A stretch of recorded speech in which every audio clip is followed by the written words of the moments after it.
یہ جو نیکسٹ ہمارے پاس زیارت تھی وہ احد پہاڑ ہے،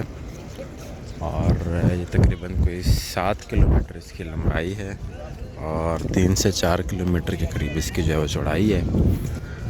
احد پہاڑ کے بارے میں بہت ساری باتیں جو ہے وہ مشہور ہے، تو جب تک میں ان کو پراپرلی خود سے سرچ آؤٹ نہیں کر لیتا میں ان کے بارے میں کوئی بات نہیں کروں گا۔ یہ ایک وہ پہاڑی ہے جہاں پہ آپ صلی اللہ علیہ وسلم نے کچھ تیر انداز مقرر کیے تھے کہ کچھ بھی ہو جائے آپ نے اپنی جگہ نہیں چھوڑنی، لیکن جنگ کے دوران انہوں نے اپنی جگہ چھوڑ دی تھی، اور پھر اسی سائڈ سے حضرت خالد بن ولید جو کہ اس ٹائم پہ ابھی انہوں نے اسلام قبول نہیں کیا تھا، وہ ادھر سے حملہ آور ہوئے تھے، اور یہاں پہ تقریباً کوئی 12 جو صحابی ہیں وہ شہید ہوئے تھے۔ یہاں پہ کچھ قبریں ہیں جس میں سے 3 قبریں ہیں جو کہ بڑی ہیں، جن میں سے ایک جو بڑی قبر ہے اس میں اجتماعی طور پہ کوئی تقریباً 67 جو صحابہ کرام ہیں وہ مدفون ہیں، اور اس کے ساتھ پھر ایک اور قبر ہے جو کہ حضرت امیر حمزہ کی جو ہے وہ قبر ہے، اور ان کا ایک بڑا مشہور مطلب ان کی جو شہادت ہوئی تھی وہ کیسے ہوئی تھی کہ ہندا نامی جو ایک عورت تھی،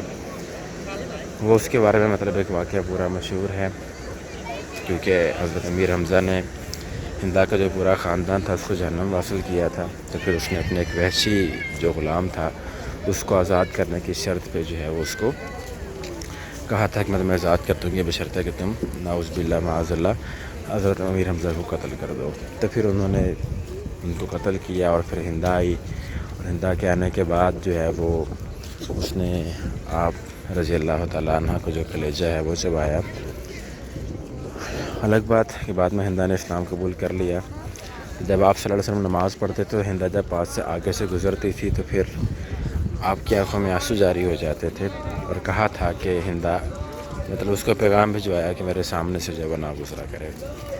یہ وہ 3 بڑی قبریں ہیں جس کا میں نے ابھی ذکر کیا تھا۔ تو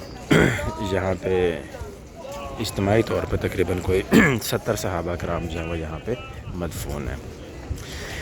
یہاں پہ کچھ ہدایات بھی لکھی ہیں، اللہ تعالیٰ ہم سب کو ان کے اوپر عمل کرنے کی جو توفیق دے، کہ ان کا مقصد قبروں کی زیارت کا صرف یہی ہے کہ آپ کو موت یاد آتی رہے، اور دوسرا مقصد کہ قبروں کی زیارت سے پہلے آپ سے سب نے منع فرمایا تھا لیکن بعد میں خود اجازت تھی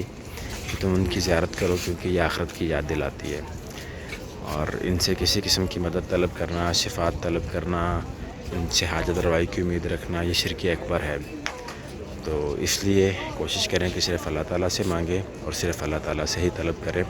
قبروں کو برکت کے لیے چھونا بدعت اور ناجائز ہے، اور شرک وسائل میں سے ایک ہے۔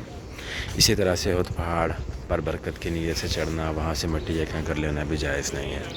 یہ وہ صحابہ کرام کی جو ہے وہ قبریں ہیں، یہاں پہ فاتحہ پڑھتے ہیں۔ اور یہاں پہ ایک بڑا مطلب جو انٹرسٹنگ فیکٹر سعودی گورنمنٹ کی جانب سے وہ یہ ہے کہ کسی بھی قبر کے اوپر کسی قسم کی کوئی نشاندہی نہیں ہے، کیونکہ یہاں پہ لوگ جو ہے جو حجاج کرام آتے ہیں چونکہ وہ ڈیفرنٹ ایریا سے ہوتے ہیں، ڈیفرنٹ کمیونٹی سے ہوتے ہیں، تو وہ عقیدت میں بہت زیادہ آگے چلے جاتے ہیں، ایون ان کو چومنا، ہاتھ لگانے کی کوشش کرنا، اور پھر ان کو سجدہ کرنا، تو چونکہ ان چیزوں سے منع فرمایا گیا ہے تو اس لیے کسی بھی قسم کی کوئی نشانی کسی بھی جگہ پہ جو ہے وہ نہیں ہے کہ یہ قبر کس کی ہے۔